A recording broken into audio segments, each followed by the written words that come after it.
All right, this is take number 422. All right, as we talked about earlier in one of the previous videos, this is about replacing the fuel pump in a Sea-Doo FishPro 170 Sport. This is the brand new fuel pump unit. Down here is the filter, which we talked about in one of the previous videos. There's another filter on the inside here, which basically screens reverse flow and bypass flow coming from the upper unit of the fuel system. It pushes fluid down here so it can be recycled, kind of a pressure bleed. There's another filter on the inside here, which is a paper filter. It's a long paper filter with folded papers, and that is what got clogged up on my ski. This one, and of course this one, because I had old gas. As we talked about in an earlier video, what I did is I took this all off and I had to clean out the tank, and there was really some gunk on the inside of the tank. But what I've done is cleaned it out pretty well. There might still be some gunk on the in there, but hardly any at all. Hardly any at all. It's hard to get all of it. But anyway, it's really clean.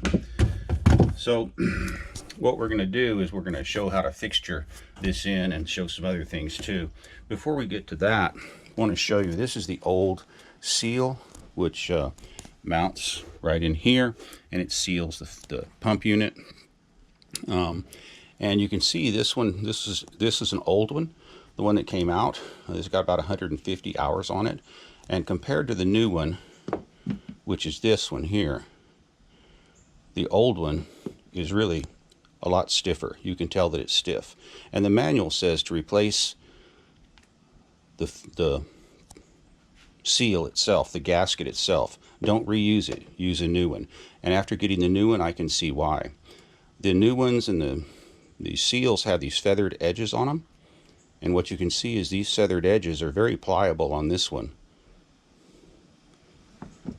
compared to this one. You can see they've already taken a set. What happens is the gasoline kind of hardens up the plastic or the rubber, and so you want to use a new gasket. So the new gasket fixtures on here.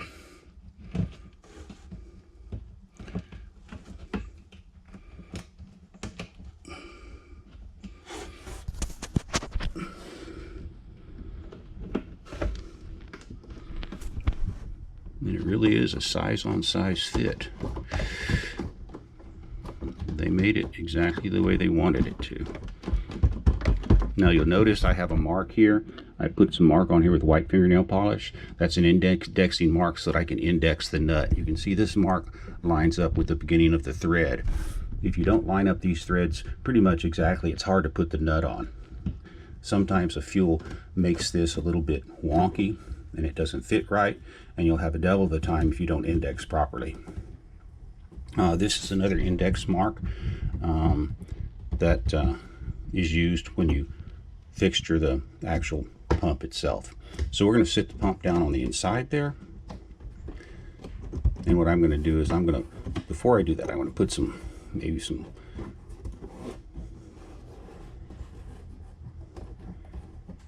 grease here to make it a little bit more slick,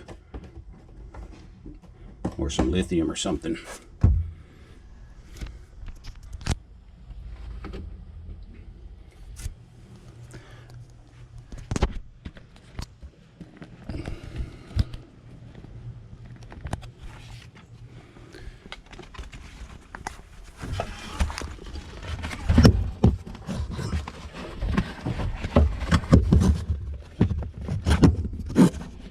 Alright, we're trying to fixture a GoPro so we can actually do something hands-free here. I don't know how that's going to work out. Maybe we'll have to put it back here.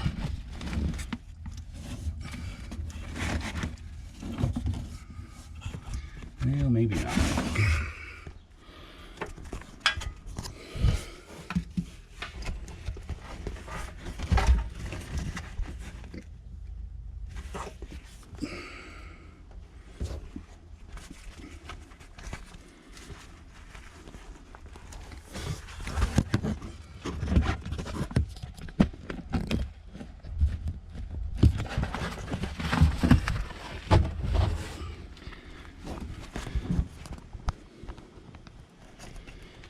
Well, I think what I'll do is I'll just go ahead and hold the damn thing. So let's get a little bit of silicone, something like that. We'll spray it on my finger here. And I'll just run it around the inside here.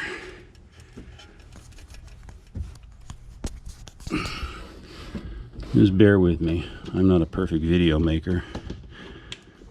The whole idea is to kind of show you how it's done. We've all been through it.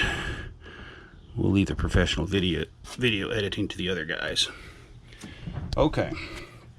So what you have here is a fuel pump, and you can see this thing here is the float.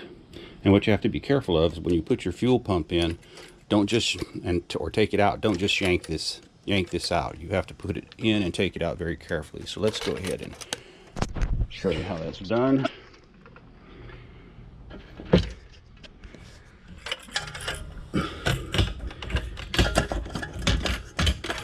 Put it like that. That goes in. And then it has to be rotated.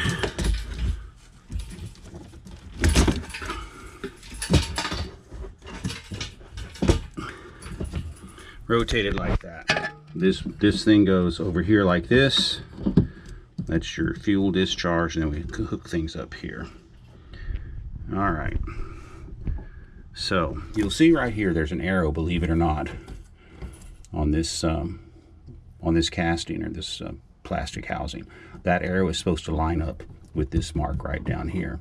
You'll notice also it sits up above. That's because this has a spring in it, and the spring is what keeps it from moving around after you screw it down as the ski is moving up and down, and also as the tank expands and contracts. So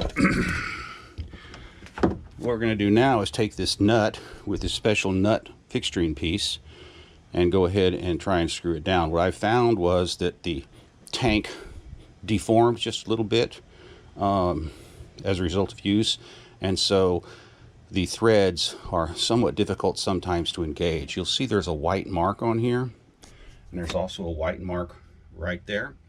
That's because that white mark aligns with where the threads first start. And you need to mate those up and press down, and then you can rotate this to get it to set. So let's see if we can do that. Press down, and that kind of starts the engagement, and then looks like it's threading. Okay, that's a good sign.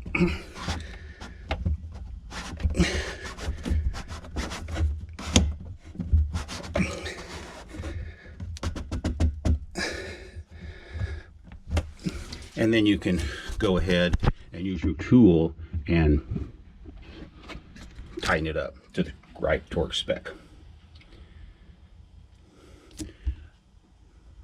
I'll make another part which shows the rest of the fixturing.